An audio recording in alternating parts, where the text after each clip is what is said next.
ইহুদিরা বলে এমন প্রশ্ন জানা আছে এগুলোর কিছুই মোহাম্মদ জানে না।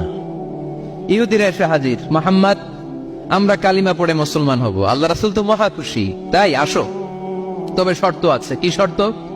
3টা প্রশ্নের উত্তর দিতে পারলে লাইন ধরে আমরা সব কালিমা পড়ে ফেলবো। কোন 3টা প্রশ্ন বলো? তারা প্রশ্ন শুরু করলো। প্রশ্ন নাম্বার 1, মা হুয়া রূহ। মোহাম্মদ বলো তো রূহ কারে বলে? রূহ কি? রূহ কাকে বলে? আমাদেরকে একলা ফেলে যখন রূহ চলে যায় দেয় কোনো নাড়াচাড়া নাই। ইহুদিরা বলল প্রথম প্রশ্ন রূহ কারে বলে বলো।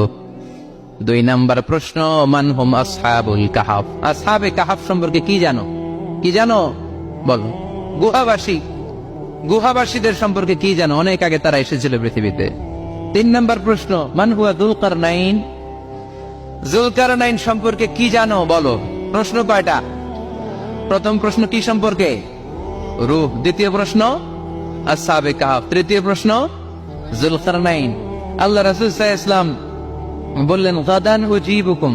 তাফসীর ইবনে কাসিরে এসেছে, তিনি উত্তর দিলেন গাদান উজিবুকুম, আই উইল আনসার টুমরো। আগামীকাল উত্তর দিব। কারণ জানেন না তো কি করে বলবেন, আর না জানলে উনি বানায় কিছু বলেন। কারণ কোরআন তো পরিচয় দিয়েই দিল, তিনি মন গড়া কখনো কিছু বলেন। আগামীকাল উত্তর দিব। ওরা আগামীকাল উত্তরের জন্য হাজির, কিন্তু ওহী আসে নাই, উনি বলতেও পারে না। বিশ্বনবী আবার বললেন গদান উজিবুকুম, আগামীকাল দেব। তারপরের দিন ইহুদিরা এসে হাজির, বিশ্বনবী উত্তর করতে পারেন না।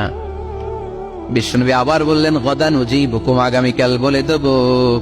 আগামীকাল ওরা এসে হাজির, তৃতীয় দিনও তিনি পারেন না। এসে হাসাহাসি শুরু করছে, এই মক্কার লোকেরা দেখো, এই লোকটা এতদিন তোমাদেরকে ভুল বুঝাইছে। এই লোকটা এতদিন বলেছে তিনি নবী। তিনি যদি নবী হতো তিনি তো প্রশ্নের উত্তর করতে পারতো, পারে না কেন? পারে না কেন? এটাই প্রমাণ করে তিনি নবী নয়। তিনি যদি পারত উত্তর দিয়ে দিত। আপনারা এদিকে তাকান কেন? ডানে কি অ্যাম্বুলেন্স যাচ্ছে, তো আপনাদের কি হয়েছে? আপনারা এদিকে